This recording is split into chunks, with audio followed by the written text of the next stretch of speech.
Mais uma vez, a paz do Senhor Jesus a toda a igreja. O texto que lemos e que vamos reler agora nos fala sobre o nascimento de Jesus Cristo. Nos mostra Deus agindo, e Ele vai agir através de uma mulher. Observem os irmãos que ao longo da história bíblica, o agir de Deus se demonstra através de seres humanos. Deus usa pessoas. E quando falamos usar, é no bom sentido. É muito ruim quando você usa o verbo usar no sentido de ele está me usando. Eu sei que essa pessoa está me usando. Mas é muito bom quando Deus nos usa. É maravilhoso ser usado por Deus. Ser instrumento nas mãos de Deus. E Maria foi esse instrumento usado por Deus para trazer Jesus a este mundo, através do útero materno. Esta mulher teve um encontro com um anjo chamado Gabriel, que lhe disse o que iria acontecer, que lhe disse a trajetória de quem seria esse que seria gerado no seu útero. Logicamente, um resumo. E nós vamos falar exatamente nessa noite sobre um pouco da história desse homem chamado Jesus. Uma certa vez em João, capítulo 9, Jesus curou um cego. Aquele cego já passava dos 38 anos, porque ele era cego de nascença, há cerca de 38 anos cego. E quando Jesus o curou, as pessoas não ficaram alegres pela cura dele. Isso é incrível, não é? Em vez de ficarem alegres porque, poxa, você era cego, agora você está vendo, que isso? Estou espantado, coisa maravilhosa. Ficaram chateados alguns, querendo saber o seguinte: quem foi que fez isso? Na visão de alguns, era como se dissesse: você tinha que ter continuado cego. Quem foi que te curou? Quem foi que te curou? Aí o cego disse assim: o homem Jesus, e é sobre esse homem que eu vou falar nessa noite, fez lodo, untou-me os olhos, mandou que eu me lavasse no tanque de Siloé. Eu obedeci, fui lá, lavei-me e voltei vendo. As pessoas insatisfeitas com o testemunho do cego. Veja, você que já foi transformado pelo poder do Senhor Jesus Cristo, sabe o que é isso. E às vezes você dá o seu testemunho e há pessoas que te ouvem no trabalho, em casa, da tua família, enfim, e ficam chateados pelo teu testemunho. E ficaram com o testemunho do cego e disseram assim, quando o cego disse: o homem chamado Jesus me curou. Sim, mas esse homem é pecador. O cego disse assim: se ele é pecador eu não sei, só sei que eu era cego e hoje eu estou vendo. Resposta curta e objetiva. Só que Jesus não era um pecador, nós sabemos disso. Uma certa vez, a uma turma também, ele disse: quem dentre vós me convence de pecado? Quem? A Bíblia diz que em tudo ele foi tentado, mas na sua boca não se achou sequer engano. Ele não pecou, sem pecado, como o Cordeiro Imaculado de Deus. No registro aqui, que lemos e vamos reler agora, você encontra então o início de tudo, quando Jesus Cristo vai surgir nesta terra. Leiamos novamente a partir do versículo 26, está projetado aí. Se você está sem Bíblia, pode olhar para o telão, mesmo que você esteja com ela. Se for mais cômodo para você, olhe para o telão ou para as TVs que estão aí, a minha ou a sua retaguarda. E no 6º mês foi o anjo Gabriel, enviado por Deus a uma cidade da Galileia chamada Nazaré. Eu quero frisar aqui o seguinte: a Bíblia, irmãos, é um livro histórico. Bíblia não é livro de carochinha. Era uma vez, no reino encantado, havia uma donzela, não é? Veja, no 6º mês, se você ler o Antigo Testamento, a cronologia do Antigo Testamento, logicamente é diferente dos termos que usamos atualmente. Estamos falando de livros milenares, de culturas antiquíssimas, de modelos diferentes do nosso.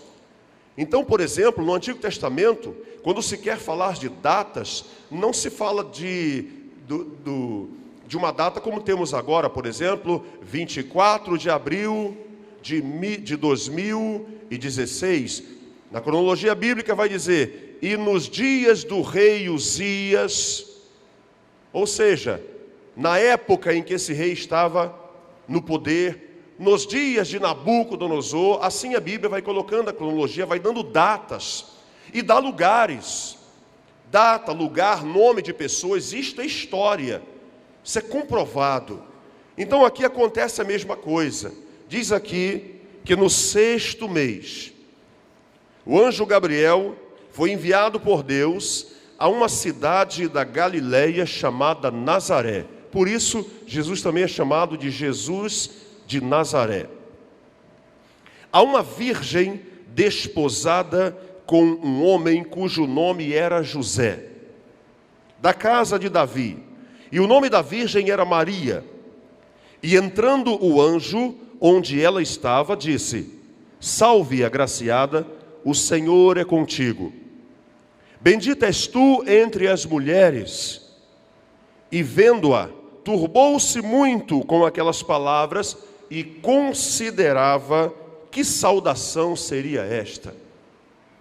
Disse-lhe então o anjo, Maria, não temas, porque achaste graça diante de Deus. E eis que em teu ventre conceberás e darás à luz um filho, e por-lhe-ás o nome de Jesus.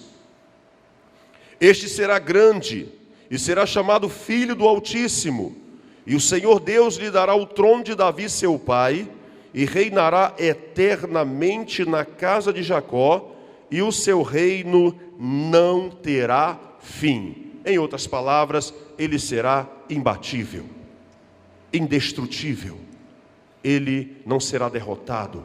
Ele vem para fazer a diferença. Ele vem para reinar.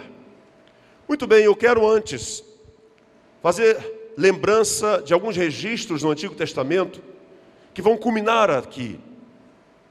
A primeira menção do nascimento de Jesus Cristo se encontra no livro de Gênesis, não precisa abrir, se for projetar, amém, mas não há necessidade, a não ser que queiram. Está registrado em Gênesis 3,15. Gênesis 3,15 é conhecido como o proto-evangelho. Protos em grego é primeiro, protos. Primeiro evangelho, ali Deus faz o primeiro anúncio do nascimento do seu filho, quando ele diz à serpente, a Adão e a Eva o seguinte: de ti, diz para a serpente, da mulher, ele diz para Eva, da mulher nascerá um, que vai te esmagar a cabeça. Tu, diz para a serpente, lhe ferirás o calcanhar, mas ele te ferirá na cabeça. Ali está o anúncio do nascimento de Jesus Cristo. E ao longo da história, Deus foi usando outros homens. Moisés foi um deles. Moisés disse em Deuteronômio 18, que depois dele viria um outro profeta, e que a este profeta o povo iria ouvir. E ali Moisés estava falando acerca de Jesus Cristo. Depois vem outros homens falando de Jesus. Isaías é conhecido como profeta messiânico, porque Isaías é o profeta que mais vaticina acerca de Jesus Cristo. Vaticinar é profetizar. Depois vem Miqueias e tantos outros. Miqueias diz o local onde ele vai nascer. Em Miqueias 5:2 diz lá, e tu, Belém, posto que és a menor entre as cidades de Judá, de ti me sairá o guia que há de apacentar Israel. Dá a localidade que ele vai nascer. Isaías dá o período, a época, a quantidade de anos, 700 anos antes, Isaías profetiza que Jesus vai nascer. Ele nasce no tempo certo. Veja, nada sai do comando de Deus. No tempo certo de Jesus nascer, ele nasceu. Antes de Jesus Cristo, houve muito derramamento de sangue, muita tragédia. Quem estuda um pouco da história bíblica já deve ter ouvido falar no período interbíblico. O período interbíblico ocorre entre Malaquias e Mateus. São 400 anos que se passam de lapso ali entre Malaquias e Mateus. 400 anos de silêncio profético. Nenhum livro divino, nenhum profeta foi inspirado a escrever, nenhum oráculo divino. Deus silencia, e no meio desses 400 anos proféticos, muito sangue vai correr, muitas revoltas vão surgir. Quem é estudante aqui da palavra de Deus, conhece muito bem acerca do período macabeu, já ouviu falar sobre Antíoco Epifânio, que sacrificou no templo de Deus, no altar de Deus, uma porca, que perseguiu os judeus, obrigando os judeus a comer carne de porco, matando todo aquele que se recusasse a colocar um pedaço de carne de porco nas mãos. Enfim, sangue, sangue, sangue vai rolar. Mas a profecia já estava dizendo que Jesus iria nascer. Talvez naquela época muitos estivessem desejando: cadê a promessa? Cadê o cumprimento? Olha aí o que está acontecendo. Deus não está vendo. Meu irmão, está escrito, está profetizado. É no tempo de Deus, no tempo certo vai acontecer. Nós não adiantamos. O que está escrito aqui na Bíblia é bater e valer. E vai acontecer. E no tempo certo, aconteceu. Jesus iria nascer, e nasceu. E quando ele nasce, a primeira pessoa que vai começar a ficar abalado, porque o nome de Jesus abala. Veja, Jesus Cristo abala nações. Hoje nós tivemos aqui o pastor Faruque ministrando a palavra através do testemunho da sua obra no Iraque. E vocês puderam ouvir claramente, exatamente é isso aí. O ódio que muitos têm de Jesus Cristo. Negue a Ele e aceite Mohammed. Negue a Jesus Cristo. Se não negar, você morre. Assim são nos países islâmicos, dentre os radicais. Jesus Cristo é impedido, por exemplo, e a sua palavra, de entrar no nosso Congresso Nacional. O Estado é laico. É bom que seja. É bom que seja. Só que quando eu falo que o Estado é laico, eu estou falando de religião. E Jesus Cristo não é religião. Jesus Cristo é o caminho, a verdade e a vida. Nenhuma religião te leva a Deus. Nenhuma. Reviver em Cristo é apenas uma denominação, não uma religião. A Assembleia de Deus não é uma religião, é uma denominação. Você é presbiteriano, a tua religião, você não é presbiteriano, você é da denominação presbiteriana. E assim vai, qualquer nome que você me disser aqui. O cristianismo se institucionalizou no Brasil como uma religião. Mas o cristianismo como religião não salva ninguém. O simples fato de alguém dizer, eu sou cristão, não salva. Porque quando você diz, eu sou cristão, as tuas palavras têm que ser comprovadas pelos teus atos. Não adianta você falar uma coisa e a tua vida mostrar outra. Jesus Cristo não é religião. Ele disse assim, vós sereis meus discípulos. Aí entendam, cristãos. Vós sereis cristãos, vós sereis meus discípulos, se fizerdes o quê? Quem sabe? O que eu vos mando. Aí veja, a palavra de Deus orienta, fala, direciona, e a pessoa não segue a palavra, mas diz, eu sou cristão. E a palavra? Às vezes, parece que a pessoa vai perguntar, que palavra? E o que Jesus disse? Como assim? Não, você não sabe o que Jesus disse? Se você tem Jesus como seu líder, o que o teu líder quer que você faça? Ele quer que a gente se ame uns aos outros, e sim, isso é um dos pontos que ele quer. E o restante? Você é um seguidor de Jesus Cristo que abre a Bíblia, que lê a Bíblia, que está em contato com ela, que quando encontra alguma parada errada, diz assim, está errado. E eu não vou fazer isso, não é porque a minha religião, para com religião. Não estou falando de religião. E eu não vou entrar nessa parada errada, porque o meu Cristo diz que eu não devo me envolver com isso. E pronto. Eu sei o que o meu Cristo fala acerca da vida que Ele quer que eu leve. É assim que tem que ser. E ele veio para essa terra, nasceu aqui, ele iria levantar 12 seguidores.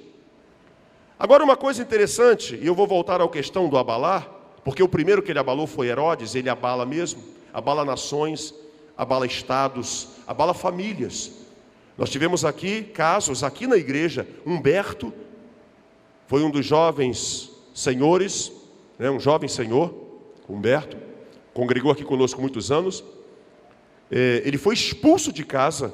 Quem conhece o testemunho de Humberto, foi baterista aqui da igreja, o pai dele o expulsou de casa, quando ele aceitou a Cristo como Salvador. Ele foi morar na rua, ele ficou na caridade de vizinhos, de pessoas que o acolheram. Quantos sabem disso? Levantem as mãos. Muitas pessoas sabem disso. E há tantas pessoas hoje, milhares, centenas, espalhadas pelo mundo, que entregaram sua vida a Jesus Cristo, e as famílias agora não estão revoltadas com isso. E em estados radicais, em países radicais, a morte é certa para quem se encontra com Jesus Cristo. Então Jesus levanta 12. E é interessante o seguinte, ele vai levantar esses 12, e um desses nós já sabemos que vai dar para trás, que é Judas, não vai honrar o chamado de Jesus Cristo, e Matias vai entrar no lugar de Judas. Não vamos aqui ficar elucubrando sobre essa questão, mas Jesus levantou 12. E o que eu quero frisar é o seguinte, na época em que ele nasceu, nessa terra, já havia muita religião. A religião era o que não faltava na época. Havia a religião dos saduceus, havia a religião dos fariseus, havia a religião dos herodianos, havia a religião de Zoroastro, havia a religião dos babilônios, dos egípcios, havia tudo quanto é religião. No meio dos judeus, então, Jesus, como um nacionalista, poderia optar. Vou ver se eu vou, de repente, vou me filiar aos fariseus. Minha religião vai ser fariseu, não vou ser saduceu. Eu vou ser herodiano, eu vou ser radical, vou para o meio dos sicários. Os sicários, sica é faca. Os sicários eram tão radicais na sua religião que eles andavam com pequenas adagas na cintura. E já viu esses filmes de presídio, quando vem um presidiário com a faca escondida, ele quer matar alguém, ele só passava, enfiava na pessoa e jogava fora. Os sicários faziam isso na época de Jesus, eram radicais, andavam com pequenas adagas na cintura, e no meio da multidão eles matavam cristãos, matavam pessoas que eram diferentes da crença deles. Jesus sabia de tudo isso. Jesus poderia buscar uma dessas religiões, mas ele não veio se filiar a nenhuma religião. Jesus não veio instituir uma religião. Deus não abriu aqui uma religião. Deus abriu um caminho e disse: o caminho é esse, meu filho. Eu sou o caminho, a verdade e a vida. Esse é o caminho que Deus abriu. E ninguém vai ao Pai a não ser por Ele, a não ser por mim, disse Jesus Cristo. Portanto, a preocupação de Deus nunca foi abrir aqui uma religião. Nós criamos as religiões, nós idealizamos as religiões. Aí você pensa assim: meu Deus, vamos lá, eu tenho que correr. Por que não existe só uma religião no mundo? Poderia ser todo mundo de uma religião só. Seria maravilhoso, né? Talvez. Nunca tivemos uma só religião no mundo, mas já tivemos um período que havia uma só, que era majoritária. E quantas coisas erradas eram feitas. Bruxas que não eram bruxas. Mulheres simples eram queimadas na fogueira. A religião queimava. Pais de família eram considerados também satanistas, bruxos. Eram queimados na fogueira. Daqui a pouco, começou-se a vender coisas do céu. Começou-se a vender pedacinhos da cruz. Começou-se a levantar vários outros nomes para ser adorado. Levanta mais um nome, canoniza mais outro nome, levanta outro. E Jesus Cristo começou a se perder no meio dos nomes. Ele deixou de ser único. Para Deus e para Cristo, a religião nunca será boa. E se você parar para pensar, a religião separa pessoas, divide pessoas. Jesus Cristo não. A religião divide pessoas. Você se divide. Veja se em algum momento você já não foi divisor quando você diz a seguinte frase: eu sou espírita. E o outro: eu sou católico. Eu sou evangélico. Ou seja, somos rivais. Não somos rivais. Se todos nós tivéssemos Jesus Cristo, nós iríamos para a palavra e veríamos exatamente como Ele quer que nos comportemos. E todas as práticas condenadas pela palavra, diríamos: a minha religião tem essa prática, mas a Bíblia não aprova, portanto eu não vou para essa prática. E se a minha religião tem práticas que a Bíblia condena, eu saio dessa religião. Essa é a verdade. Mas as pessoas dizem: minha família foi, meu avô foi, meu tataravô, a tradição da minha família é todo mundo dessa religião, eu nasci nessa religião e eu vou morrer nessa religião. Vai mesmo, porque a única coisa que a religião pode fazer é te conduzir até o túmulo. Dali para lá, ela não faz mais nada. As religiões têm ensinamentos bons. Nós aprendemos muito com elas. Mas Jesus Cristo não é religião. Ele não se filiou a nenhuma religião. E sabe o que Ele fez? Levantou 12 homens que pudessem aprender com Ele. Coisas novas. Porque as religiões da época já eram separatistas. Vejam o que elas faziam. Jesus disse: não sejais como o fariseu.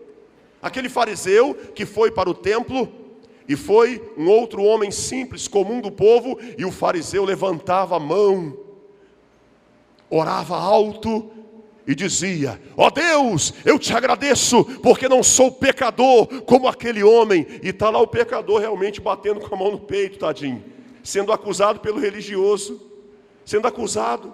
Veja como a religião era cruel, até mesmo na época de Jesus, e ainda hoje continua assim. Não estamos pregando religião. Igreja não prega religião, nós temos que pregar Jesus Cristo. Jesus Cristo é o que muda a vida de qualquer pessoa, não a religião. Jesus Cristo muda a tua ética, muda a tua moral, muda teus pensamentos, muda a tua família, muda teu comportamento. Ele disse: vinde a mim, venha a mim, não vá à religião, venha a mim. Ele disse: vinde a mim, todos vós que estáis cansados e sobrecarregados, e eu, não a religião, eu te aliviarei.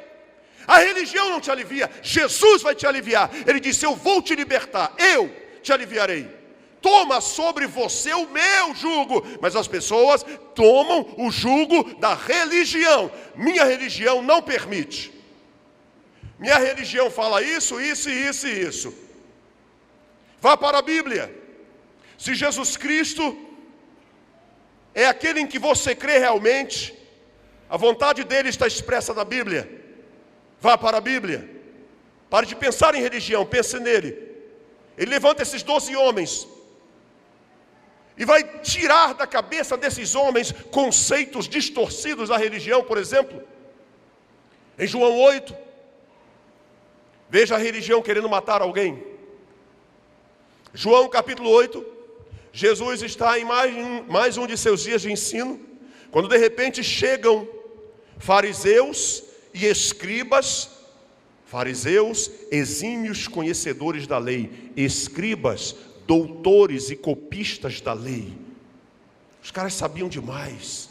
Sabe o que eles fazem? E anciãos do povo, líderes religiosos, sabe o que eles fazem? Eles trazem uma pobre mulher, pega em flagrante de adultério. Sabe o que eles fazem? Jogam a mulher na roda, execram aquela mulher, envergonham aquela mulher, esculacham aquela mulher, revelam a vida e os podres dela na frente de todo mundo. Isso é religião. E dizem: esta mulher foi pega em flagrante de adultério. Olha o que a religião faz: a lei manda matar. Isso é religião. E tu, o que dizes? O que Jesus vai dizer não está na religião. E tu, o que dizes? Um conceito novo, que a religião não sabia, não tinha, Jesus introduz: quem não tem pecado, atire a primeira pedra. Imagino, aí todo mundo sai de fininho, talvez, isso aí não está na nossa religião não. Esse negócio de não ter pecado quebrou a gente, pegou a gente na curva. Esse negócio aí de não ter pecado, porque agora pegou. Como é que a gente vai cumprir os negócios da nossa religião aí? Coisa, ele falou esse negócio. Deixaram a mulher lá. Veja o que é Jesus Cristo. Religião. Quantas vezes a religião já te feriu? Talvez haja pessoas aqui. Você foi machucado pela religião. Sabe? Execraram você, espalharam tua vida. Decepcionaram você, roubaram você. Você pegou sua caderneta de poupança e deu tudo. Mas vou te dizer uma coisa também, meu irmão. Desculpe a sinceridade. Quem limpa uma caderneta de poupança, uma conta do banco para dar tudo para a igreja, é um malandro também. Porque ele está dando, porque ele viu a promessa. Se você der tudo, Deus vai te arrebentar a boca do balão. Então ele também é um malandro. Desculpa. Vai lá, vou dar tudo. Por quê? Porque eu vou ganhar isso aí. Prometeu que se eu fizer essa corrente, se eu passar tudo, aí a pessoa não ganha, viu que nada veio, aí sabe o que ele faz? Ele vai processar a igreja. Não processa não. Você aceitou uma proposta que te fizeram. Você não deu por amor à obra, embora muitos possam fazer assim. Isso é religião. Aí talvez muitos aqui estejam machucados pelo que a religião fez com você. Jesus nunca te machucou. Pastores e pregadores, irmãos, pessoas que militam legitimamente na Bíblia, vão usar a palavra para te trazer a Jesus Cristo, te fazer ter um encontro com Ele. Quando jogam aquela mulher diante de Jesus, a religião que quer matar, Jesus dissipa os religiosos dali, e quando ela fica, Jesus, que não é religião, chega para ela e diz: onde estão os teus acusadores? Sabe quem eram os acusadores? Fariseus, religiosos, escribas, religiosos, líderes e anciãos do povo, religiosos, acusam. Ninguém te condenou? Não. Agora, por que não condenou? Eles queriam, porque Jesus entrou na frente. E ele diz: nem eu te condeno, vá em paz e não peques mais. Isso é saber agora o que Jesus quer de mim. Aquela mulher saiu da presença de Jesus Cristo sabendo o seguinte: esse homem que me livrou, que se encontrou comigo, não quer mais que eu viva em adultério. Ele disse: não faça mais isso, e é isso que eu vou fazer agora. Eu vou seguir aquilo que ele me disse. Duvido que essa mulher que foi livre da morte por Jesus Cristo, que experimentou o amor dele por ela, agora saiu dali e pensando: é ruim, hein? Continuar a minha vida da mesma forma. Quem tem um encontro com Jesus muda, porque Jesus não é religião, ele é transformação. Zaqueu mudou porque se encontrou com ele. Nicodemos mudou porque se encontrou com ele. Saulo de Tarso mudou porque se encontrou com ele. Maria Madalena mudou porque se encontrou com ele. Todos que se encontram com Jesus mudam.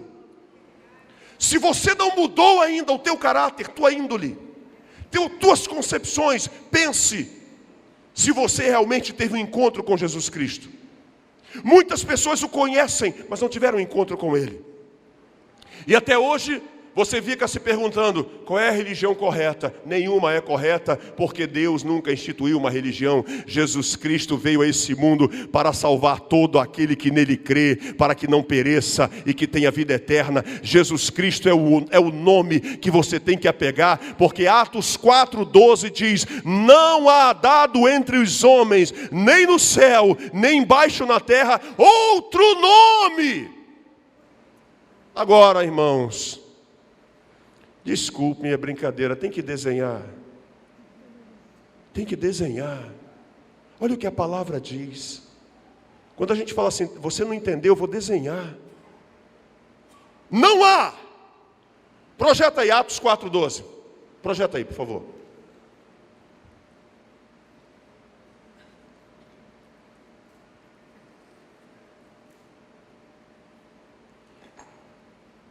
Será que tem que desenhar isso aí? E em nenhum outro Não importa o nome que você creia, a parte de Jesus Cristo, olha o que a Bíblia diz. E em nenhum outro há salvação. Tem que desenhar, está muito claro.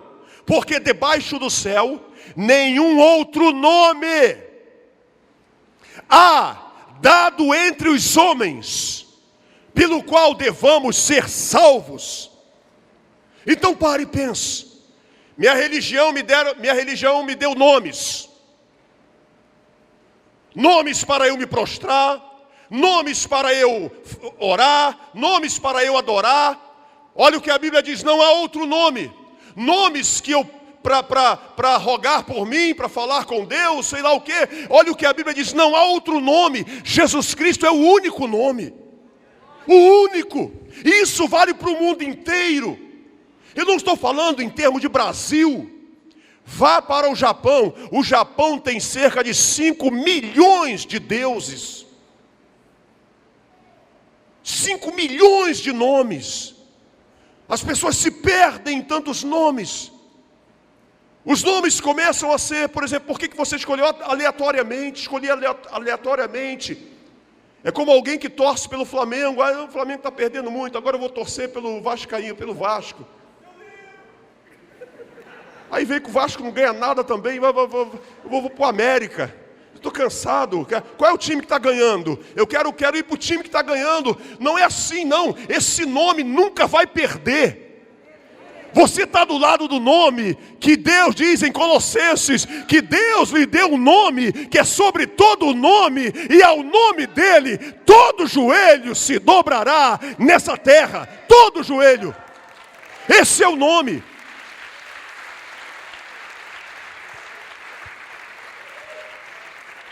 Nós precisamos retornar às origens de pregar esse nome. Precisamos ouvir mais falar desse nome. Jesus Cristo, sem Ele, não há razão de ter templos abertos. Igreja não é local de encontro social. Igreja é local de ministrar a palavra, de adorar o nome dEle. É local de buscar a sua face. Por que você veio aqui hoje no culto? Se você veio aqui, no teu coração deve ter havido, tem que ter esse sentimento. Eu quero adorar o Rei dos Reis, eu quero ouvir a sua palavra, eu quero chorar diante dele, eu quero exultar diante dele. Porque ele é o maioral dos maiorais, o bálsamo de Gileade, ele é o leão da tribo de Judá.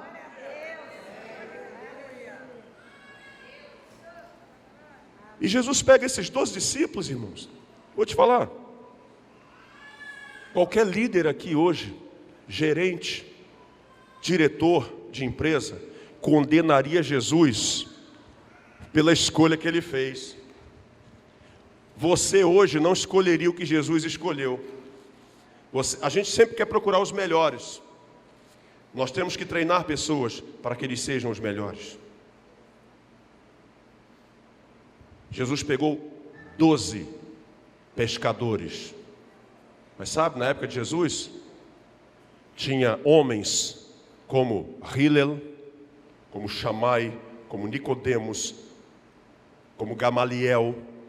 Jesus poderia ter ido atrás desses homens. Eu quero comigo homens de porte, homens que o povo já reconheça. Não, Jesus ia pegar as coisas que não são, as coisas vis, as coisas fracas, ia levantar esses homens, ia dizer para eles: eu vou dar a vocês poder sobre os escorpiões, vocês vão colocar a mão sobre os enfermos e curarão, vocês vão ressuscitar mortos, o que vocês ligarem na terra será ligado no céu, o que desligar aqui será desligado lá, vocês terão autoridade, ninguém vai poder tocar em vocês. Enfim, Jesus institui esses homens, treina esses homens, e esses homens começam a crer em Jesus Cristo, porque tiveram comunhão, andaram com Ele, viram o que Ele fez, conheceram Jesus, e esses homens vão começar a propagar os ensinos de Jesus Cristo. O que tem que acontecer ainda hoje é isso. Quando você tem um encontro com Ele, genuíno, você vai falar dEle. Você vai dizer o que Ele pode fazer na vida das pessoas. Você vai testemunhar dEle. E nós precisamos disso. de pessoas que realmente têm um encontro com Jesus Cristo e não tenham vergonha de falar no nome dele. Ele disse: todo aquele que se envergonhar de mim diante dos homens, eu me envergonharei dele diante de meu Pai e de seus santos anjos. Vergonha de Jesus Cristo? Como é que é isso? Vergonha daquele que colocou o seu nome na história e que dividiu a raça humana em A, C e AD? A história da raça humana está dividida em antes dele e depois dele. Vergonha do nome que, quando o médico diz, não tem mais jeito, leva para casa, nós damos 3 meses. É esse nome que diz: eu dou vida e vida com abundância. Vergonha desse nome, que, desculpe-me aqui, todas as ciências médicas são legítimas, levantadas por Deus, mas há coisas que a ciência não consegue alcançar, porque são espirituais. Vergonha de quando uma pessoa vai procurar um psicólogo ou um psiquiatra, e o psiquiatra e o psicólogo e os medicamentos não conseguem resolver, porque o problema não é mental, o problema é que aquela pessoa está possessa por espíritos malignos. Vergonha do nome que você chega lá na hora, e o psiquiatra com todos os medicamentos poderosos não conseguiu fazer. Você chega lá, um servo de Deus, com o nome sobre todo nome, e diz: em nome de Jesus Cristo, eu te repreendo, sai, e legiões de demônios saem dali. Vergonha! Vergonha de quê? Vergonha daquele que nunca pecou, vergonha daquele que nunca foi derrubado, vergonha daquele que perdoou aqueles que lhe cuspiram na cara, aqueles que lhe crucificaram. Vergonha! Como assim? Nós não temos que ter vergonha dele. Temos que bater no peito com muito orgulho e falar: eu sou servo do leão da tribo de Judá, do maioral dos maiorais, daquele que abre e ninguém fecha, daquele que fecha e ninguém abre. Jesus precisa abalar as nossas estruturas de tal forma que a gente fale dele, respire a ele, que a gente viva ele, que a gente tenha um dia pensando nele. Ele diz: eu estou convosco todos os dias. Imagine você andando agora aqui, vai embora, e escute, quando você sair daqui, lembre do que eu vou te falar. Quando você sair daqui para ir embora, amanhã, depois, quando você sair daqui, vai pelo caminho, vai no teu carro, vai na rua e pensa assim: Jesus Cristo disse: estou convosco todos os dias. Estou indo aqui, mas ele está aqui comigo. Não estou vendo a ele, mas ele está me vendo. Vai no teu carro, ele está aqui dentro desse carro comigo. Bota a tua cabeça no travesseiro hoje, ele está aqui ao lado comigo, ele está aqui comigo. Há anjos aqui comigo. É isso. Quem tem um encontro com Jesus tem certeza dessas verdades. Ele já abalou as tuas estruturas, já te abalou de tal forma que você crê nele piamente. Mas algumas pessoas são abaladas e continuam sem crer nele da seguinte forma: quando Jesus nasceu, a primeira pessoa, ou o primeiro poder que foi abalado foi o poder político da época. Sabe por quê?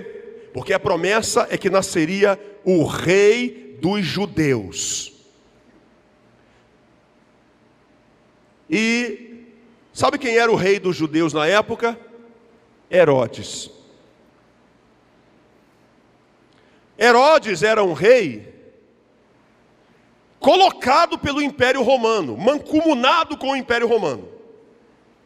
Quando Herodes sabe que tem uns magos e pastores andando pela cidade perguntando: onde está aquele que é nascido rei dos judeus? Nós vimos a sua estrela no Oriente e viemos adorá-lo. Onde é que ele está? Quando Herodes ouve falar isso, diz a Bíblia em Mateus 2, que ele se perturba no trono, e toda Jerusalém se perturba também, porque nasceu Jesus Cristo, o rei, apareceu, está vivo, está por aí. Herodes logo se sacode no trono. Sabe quem é Jesus? Apenas um bebê. Já como bebê, ele sacode, abala as estruturas políticas da época. Jesus está só no berço ainda, fazendo gugu dadá, Herodes. Gugu dadá. Jesus ainda está com pepeta. Pepeta? E Herodes já está lá, ó, tremendo no trono, porque Jesus Cristo nasceu. Quando ele chega, coisas são abaladas, estruturas são abaladas. Se ele chegar, a tua religião será abalada, tua família será mexida, tua moral, tua ética, tudo, se ele chegar na sua vida, vai ser mexido. O problema é que muitas pessoas não querem que ele mexa, e não querem mesmo.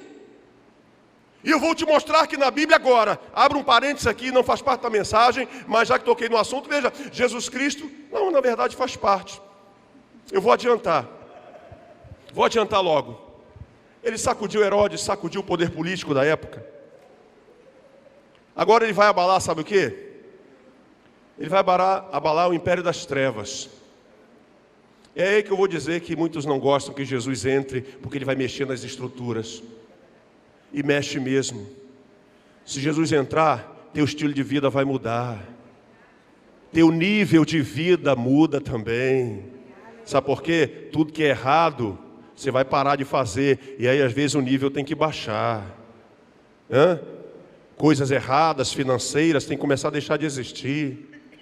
Os gatinhos na light, as coisas assim, tem que desligar tudo. Agora tem que pagar a conta porque Jesus entrou.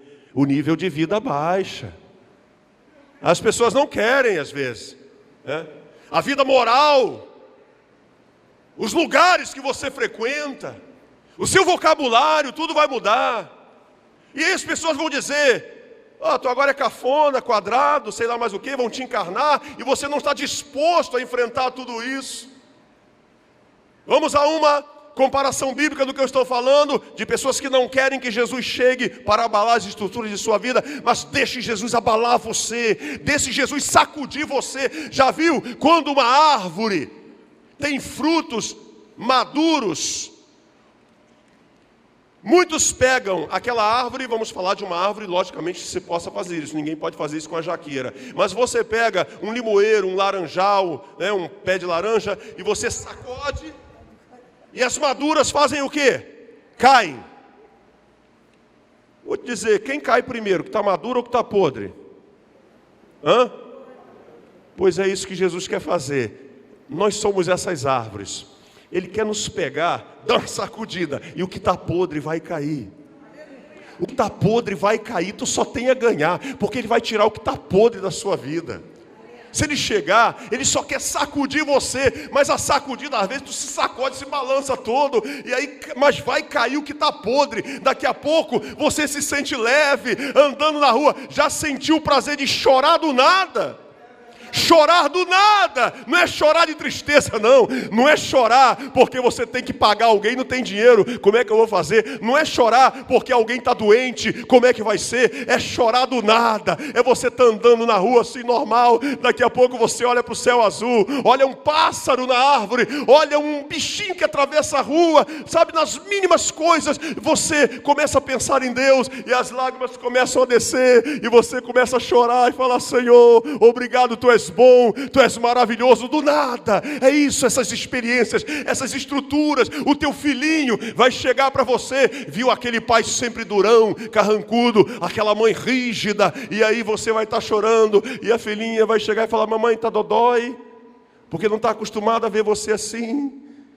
Aí você vai falar, não filha, mamãe não está dodói não, mamãe está tão feliz, está sentindo a presença de Deus aqui agora, sozinha, no quarto, na sala, não importa, isso é mexer nas estruturas. Jesus abala então, depois do império político, ele vai abalar o império religioso.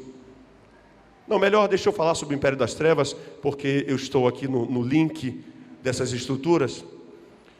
Ele vai abalar o império das trevas. Na época em que Jesus nasceu, irmãos, os demônios, como hoje também, infestavam Jerusalém, Nazaré, Galileia e circunvizinhanças. Jesus libertou muitas pessoas de poderes malignos, de demônios. Há pessoas que não creem em demônios. Vou te falar por que você não crê, porque você nunca esteve diante. Você vê palhaçada na televisão, você vê frescurada na televisão, você vê encenação, porque o dia que você estiver diante de alguém endemoniado, tu vai saber o que é. Como o Padre Quevedo. Mexa-me um dedo. Mofa-me um dedo. Tu acha que o diabo... Eu vou mexer teu dedinho. Vou mexer teu dedinho para te provar. Um dos maiores prazeres do diabo é: não acredite que eu existo. Eu não posso nem mexer teu dedinho. Mexa meu dedinho. Isso, não mexo. Continua não crendo em mim. É melhor que o inimigo saiba que você não creia que ele está ali, porque ele pode agir com a maior liberdade. Pessoas que não creem em espíritos malignos, como diz a Bíblia, esses espíritos podem agir com a maior liberdade. E para eles será sempre um problema neurológico, mental, psicológico, nunca um problema que pode estar ligado a possessões demoníacas. Pois bem, há alguns casos na Bíblia em que Jesus abalou o império das trevas. E um deles, um dos mais famosos, é o caso do endemoniado de Gadara. Quem conhece a história do endemoniado de Gadara, sabe que Jesus vinha passando nas proximidades de uma determinada cidade chamada Gadara, quando de repente dos sepulcros de um cemitério local, saiu ao encontro dele um homem possesso por espíritos malignos. Veja, Jesus só passou. Os demônios se incomodaram. Querido, raciocina. Se Jesus entrar na tua vida, se Jesus entrar na tua casa, o que é de ruim vai se incomodar. Vai sentir a presença dele. Quando Jesus passa, esse endemoniado vem ao encontro de Jesus, se lança no chão e diz para ele assim: vieste nos atormentar antes do tempo, porque eles sabem que há um dia de julgamento para eles. Isso aí é estudo bíblico. Aí você vem para a escola dominical, vem para o seminário e continua vindo ouvir a palavra. Vieste nos atormentar antes do tempo. Jesus diz: qual o teu nome? Sabe que aquele demônio fala através dos lábios daquele homem? Diz assim: Legião é o meu nome. E olha a tentativa talvez de intimidar, porque somos muitos. Estou avisando. Legião, aqui tem uma legião, somos muitos. Eu estou aqui parafraseando, como se provavelmente acontecesse isso. Tu é um só, aqui é uma legião, somos muitos. Só que essa legião sabia diante de quem estava, sabia quem estava ali, irmãos. Os poderes das trevas sabem muito bem quem é Jesus e respeita. Muitos seres humanos não respeitam. Pastor Alvim não quis falar aqui, mas eu falo. Nossos heróis, os heróis humanos, vivem uma vida totalmente deturpada, uma vida promíscua, uma vida de depravação, uma vida de drogas, uma vida de prostituição, de lesbianismo, de tudo que é ruim. E lá, quando eles morrem, sabe, só vamos fazer uma estátua. É uma referência. Como um drogado pode ser uma referência para mim? Perdoe-me a sinceridade. Quem em sã consciência pode pegar uma pessoa com uma vida totalmente torta, depravada, e colocá-lo, olha aqui, ó, referência para você, meu filho, referência para você, minha esposa, olha aqui, ó. Cazuza não respeitou, porque em cima de um palco ele pode ser seu herói, mas não respeitou Jesus Cristo. Até os demônios respeitam. E em cima de um palco, Cazuza pega um cigarro de maconha. Essa é para Deus. Isso é história. Quem aqui sabe disso? Muitas pessoas aqui sabem disso. Isso foi para o palco de uma televisão. Como você faz isso? Deus diz assim: não vos enganeis. De Deus não se zomba. O que o homem semear, isso ele colherá. Como é que você pega um cigarro de entorpecente, de droga? essa é para Deus. Não pode ser meu herói. Falou contra a santidade de Deus. Eu posso ter pena dele e falar: Senhor, que coisa triste, lastimável. Perdoa esse jovem, salva esse jovem, Senhor. Tem misericórdia dele, transforma a vida dele. Tem um encontro com ele, como Saulo teve no caminho de Damasco. Mas hoje não tem mais como fazer isso. Quem não se lembra, por exemplo, de pessoas que nunca o respeitaram? John Lennon foi um deles. Nós somos mais famosos do que Jesus Cristo. Alguns dias depois, leva 3 balas no peito. Porque de Deus não se zomba. Você tem liberdade, nós temos até liberdade. Eu não quero Jesus Cristo, eu não creio nele, eu vou seguir a religião dos meus pais.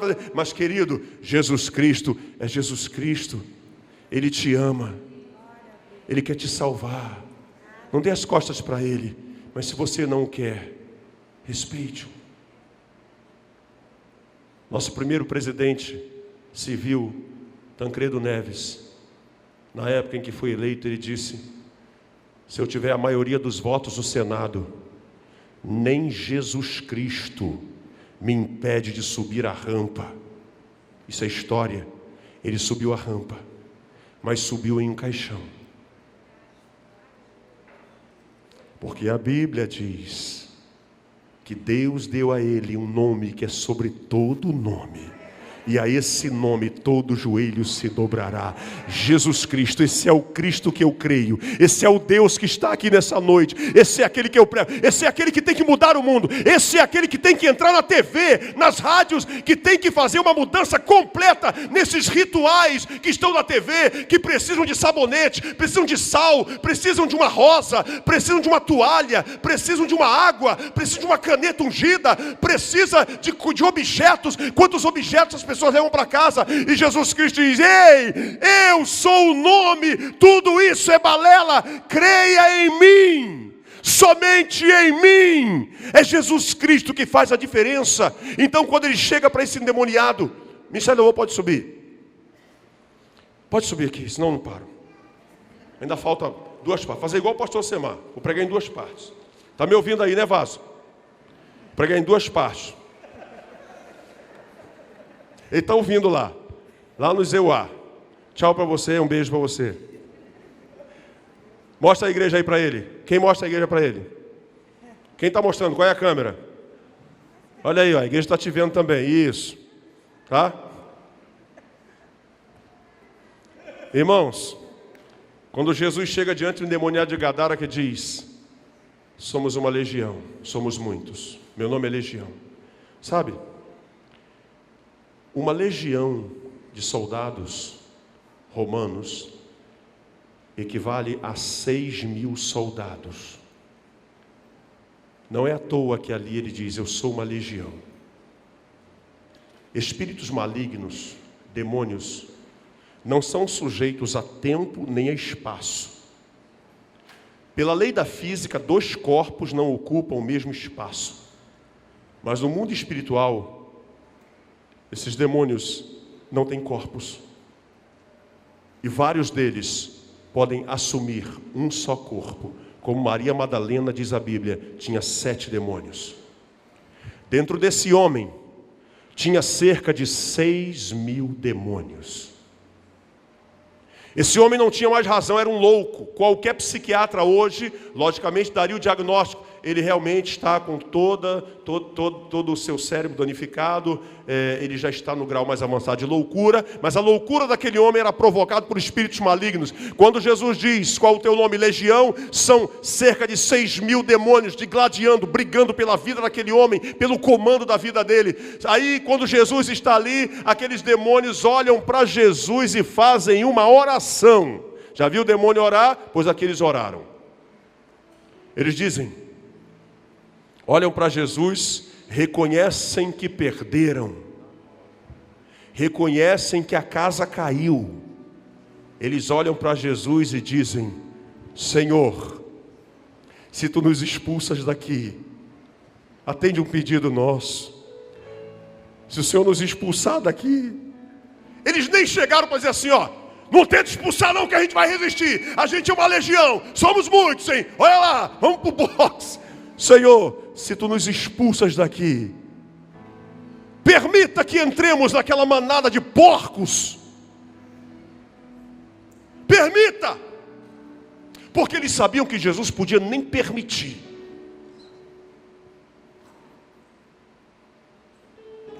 6.000 demônios diante de um nome, diante de um homem chamado Jesus.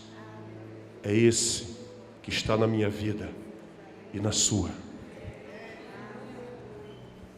Por isso a Bíblia diz, para você e para mim, aquele que é nascido de Deus, o maligno não lhe toca. Se Jesus está na sua vida, as coisas malignas não tocam em você. 6.000 demônios não partiram para cima de um homem, porque eles sabiam quem estava ali. E aí sabe o que acontece? Jesus, que não é religião, quando ele chega na sua vida, quando ele toma posse da sua vida, vou te falar uma coisa: se alguém fizer algo contra a sua vida, se alguém fizer algum trabalho, qualquer coisa, aí hoje os crentes têm medo disso. Olha, fizeram um trabalho para você, e daí? A Bíblia diz, para isto se manifestou o Filho de Deus, para desfazer as obras do diabo. Quando você tem Jesus Cristo na vida, fizeram algo para você, imagine a seguinte dramatização. Aí vem os demônios para agir. Bom, pagaram um trabalho para ele, fizeram uma oferenda, vem eles para agir na sua vida. Quando chega ali, a primeira pessoa que eles enxergam não é você não, porque o mundo espiritual vê o mundo espiritual. É como se Jesus estivesse assim, ó.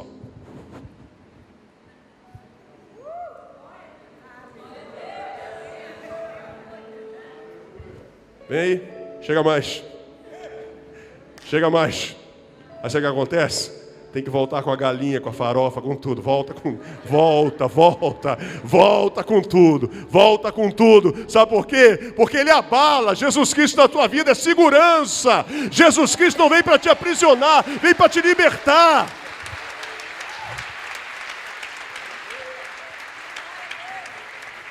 Tem mais duas partes, mas eu tenho que parar.